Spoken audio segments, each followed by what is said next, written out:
Bonjour mes amis, on continue avec le chapitre 11 et on est arrivé au verset Zayin, au verset 7. Bemot Adam Rasha Tovad Tikva. Bemot Adam Rasha, par la mort de l'homme méchant, Tovad Tikva, son espoir disparaît, périt. On va voir tout de suite de quel espoir s'agit-il. Vetochelet onim avada.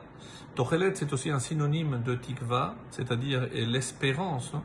Onim, des hommes iniques, de aven, ça vient du mot aven. Avada, elle est perdue. Donc cette espérance, elle est perdue.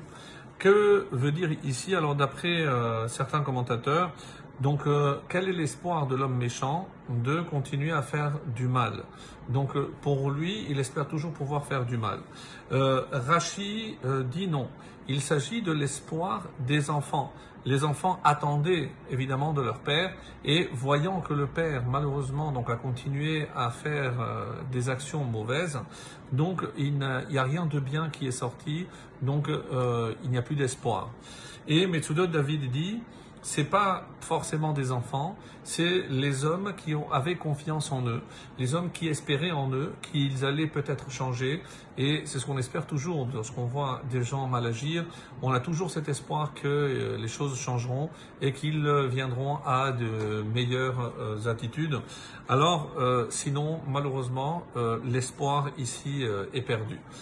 Alors, continue donc le roi Salomon en disant, le verset 8, Tzadik mitzara nechelatz. Le tzadik, le juste, mitzara nechelatz, il sera libéré de l'angoisse, de l'affliction. Vayavo racha tartav, et le méchant le remplacera. Alors, comment explique ici, par exemple, le Metsudot David? Donc, s'il y a un décret qui pèse sur un tzaddik, alors ou alors, par exemple, parce que même si c'est un tzaddik, comme vous le savez, il a fait quelque chose de mal, donc il y avait un décret. Si un tzaddik, il y a des chances qu'il ait fait teshuva, mais alors que se passe-t-il avec ce décret qui reste un petit peu en suspens dans le monde? Alors, justement, par son mérite, lui sera sauvé, et ce décret rejaillira sur un rachat qui de toutes les façons aurait dû avoir quelque chose venant de là-haut. Le Malbim dit, le rachat subit ce qu'il a lui-même préparé au tzaddik, et donc ça ferait suite au verset précédent, c'est-à-dire celui qui a l'intention de faire du mal à quelqu'un, eh ben sache que par le mérite de ce tzaddik, il sera libéré de ce plan, de ce mauvais plan, et ça se retournera contre lui.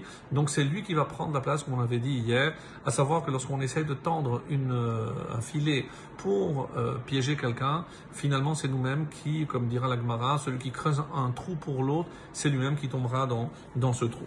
Alors, le Chida, par exemple, cite le Zohar HaKadosh, et un petit peu dans la lignée du Metsudot David, il dit qu'il y a une histoire qui est rapportée dans le Zohar Hadash concernant Rabbi Yossi des Pkiaïn, qui justement il y avait un décret qui pesait sur lui et il a fait teshuva, et donc du coup c'est quelqu'un d'autre qui a subi ce qui était attendu pour ce tzaddik, ou un serpent qui s'apprêtait à mordre quelqu'un qui finalement a fait teshuva. Donc le décret est suspendu, mais le serpent doit forcément mordre quelqu'un, et c'est ces propos-là qui sont rapportés donc par le Chida au nom du Zohar.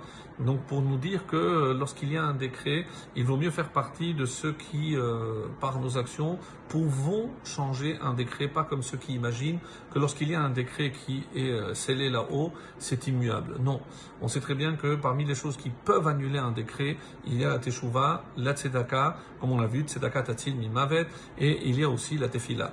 Donc ne pas amoindrir l'importance de ces trois moyens. Tête, le verset 9, Befe Chanef Yashrit Rehehu. Par sa bouche, l'impie Yashrit Rehehu cause la ruine, peut détruire son prochain. Ubeda Tzadikim Yechaletzu, et par la connaissance, les justes seront libérés, comme on avait dit. Alors, pourquoi Pourquoi les justes, donc eux, ils auraient ce mérite? Parce qu'ils savent que tout ce qui arrive, ça vient d'Akadosh Baruch Hu, et qu'il est toujours en notre pouvoir de changer.